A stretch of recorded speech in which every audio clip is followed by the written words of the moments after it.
gente! Hoje eu tô aqui pra fazer mais um vídeo de guia de viagem, dessa vez respondendo as dúvidas de vocês, né, sobre a viagem que eu fiz ano passado. Se você não sabe do que eu tô falando, ano passado, parece que faz tanto tempo, mas não, gente, foi só aqui, ó, dezembro mesmo. Mas se você não sabe do que eu tô falando, se você caiu de paraquedas neste canal, aproveita pra assistir todos os vlogs que eu fiz na viagem, eu vou deixar a playlist aparecendo aqui, mas antes você assiste esse vídeo, depois você corre lá pra conferir todos os vlogs, combinado?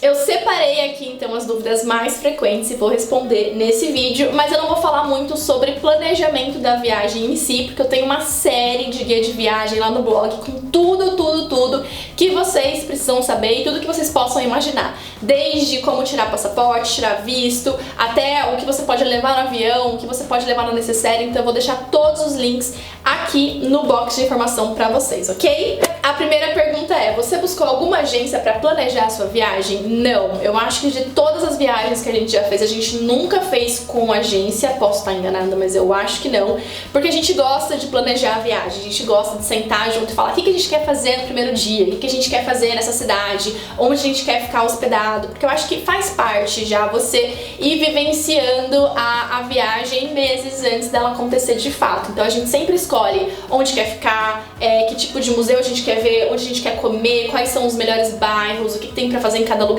E quando você paga uma agência pra fazer isso pra você, pra te dar um roteiro tudo certinho, ele vai fazer ali de acordo com... Não sei bem se é de acordo com o seu gosto, se tem uma reunião antes, eu não sei dizer, porque a gente nunca fez. Mas acaba que você não vivencia toda a programação da viagem. É mais fácil fazer com a agência? Claro que é, porque você vai lá e fala, olha, eu quero passar tantos dias nessa cidade, eu não quero me preocupar. Você vai pagar um valor, né, a mais por isso, pelo trabalho da pessoa de fazer o roteiro, mas é mais fácil. Você fazer tudo sozinho dá muito trabalho, eu confesso. São dias e dias pesquisando, tipo, o que a gente quer fazer e tal. Mas é muito mais gostoso. Eu acho que faz parte da viagem, a gente sempre faz as nossas viagens assim, tudo sozinha, pesquisando mesmo. Próxima pergunta é, como montar mala com looks para o inverno sem ter que levar muita bagagem? Gente, o segredo é levar roupa térmica, daquelas bem fininhas mesmo, sabe, com tecnologia de segurar o calor do corpo. A Uniqlo tem, eu mostrei pra vocês no vlog que eu comprei duas blusinhas básicas pra você colocar por baixo mesmo. Eu já tinha uma que eu levei daqui. A Lupo tem essa tecnologia de manter o calor do corpo, que você pode usar por baixo de roupas normais, não aparece, não marca, não dá volume. Dá pra você fazer um monte de camada também com roupas normais? Dá! Só que você não vai ficar confortável, vai começar a apertar, você vai começar a se sentir pesada, sabe? Porque roupa pesa e de repente quando você entrar num restaurante, num barzinho, lá vai estar quente, porque eles usam aquecimento, né? Geralmente 23, 24 graus, e aí você vai ter que tirar todas as camadas pra você não morrer cozida. Então a melhor coisa é levar roupa térmica, roupa pra você colocar por baixo, segunda pele, meia térmica, porque ajuda muito e não pesa na mala. Próxima pergunta, é fundamental alugar carro ou você acha que dá pra fazer os passeios todos com transporte público?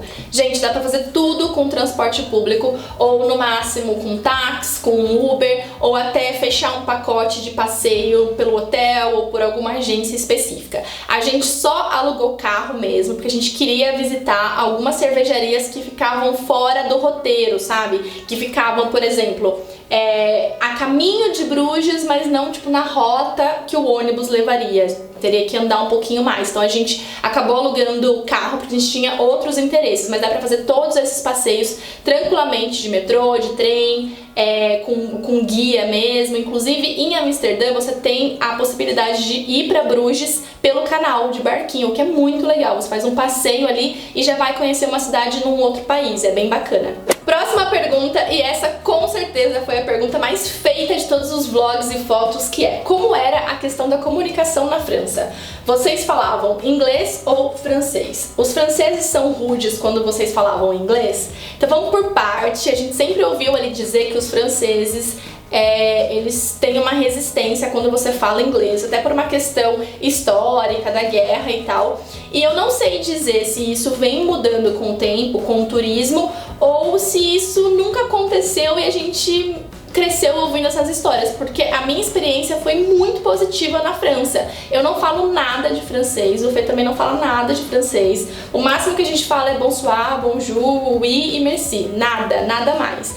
Então a gente falou inglês a viagem inteira e não aconteceu nenhum problema, assim, a gente não foi maltratado, ninguém foi grosseiro com a gente, ninguém foi rude com a gente. A gente, obviamente, tinha algum probleminha ali na hora de ir pra um restaurante, porque alguns restaurantes não tinham menu em inglês, mas nada que um Google Tradutor não resolva, né? Então a gente colocava um ingrediente ali que a gente não estava entendendo muito bem no Google, ele dizia o que era e a gente decidia se sim ou se não. Mas a gente não teve nenhum problema com os franceses, assim, eles não foram grosseiros, não trataram a gente mal por a gente falar só inglês. Próxima pergunta é necessário visto para visitar esses países? Não, esses países que a gente foi, que foi França, Bélgica e Holanda, eles fazem parte daquele acordo europeu com o Mercosul, onde tem fronteira livre, você pode entrar só com passaporte. Tanto a gente pode visitá-los, como eles podem entrar aqui no Brasil, enfim, em outros países, só com passaporte, sem precisar de um visto.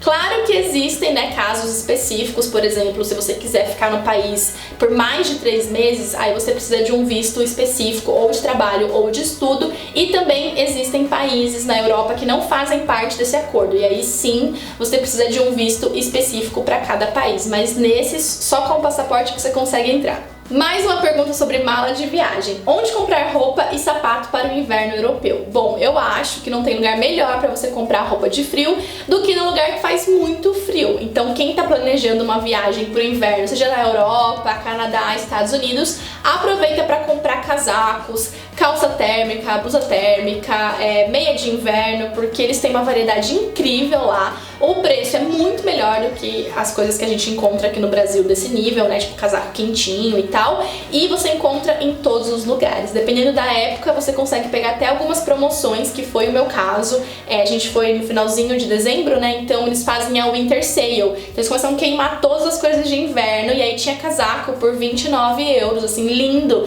rosinha, cheio de pelinho na Pull&Bear. Então dá pra encontrar facilmente essas peças de inverno lá mesmo. Próxima pergunta. Como fizeram para reservar hotel? De todos os países foram reservados antes? É melhor reservar antes ou reservar na hora? É muito melhor reservar antes, porque você consegue escolher o hotel que você quer, escolher o quarto que você quer. Quando você chega lá, existe a possibilidade de não ter disponibilidade de quarto para o hotel que você queria, ou ser muito mais caro do que estava na internet, porque tem isso também quando você faz uma reserva muito em cima da hora, eles podem cobrar o valor que eles quiserem. Então é sempre melhor fazer a reserva antes de você viajar. A gente sempre usa 2 sites, ou é o Booking ou é o Hotels.com, e sempre com aquela opção de cancelamento reembolsável, porque vai que dá algum problema, vai que você passa mal no dia da viagem, tem uma intoxicação alimentar ali, quase não vai, e você pode cancelar todos os hotéis e eles te devolvem o valor, o dinheiro integralmente. Você não perde nada, não tem nenhuma taxa por isso. Próxima pergunta. Qual dos 3 países vocês gostaram mais? Bom, eu vou falar sobre as cidades, porque eu sei que nos países que a gente foi tem muito mais coisa pra ver, além dos lugares que a gente visitou. Então eu vou falar sobre Paris, sobre Bruxelas e Amsterdã. Bom, Paris é tudo aquilo que a gente vê mesmo em filme, é uma cidade mágica, é uma cidade romântica, é uma cidade... não sei dizer, ela é incrível, ela é linda, ela é arrumada, sabe? Parece que tudo foi pensado, assim, as árvores são todas cortadinhas no mesmo nível, assim, é uma coisa incrível mesmo. E quem já assistiu aquele filme Meia-Noite em Paris, é bem aquilo mesmo. Eu amo esse filme, então eu me vi em vários pontos do filme lá na viagem, foi bem bacana.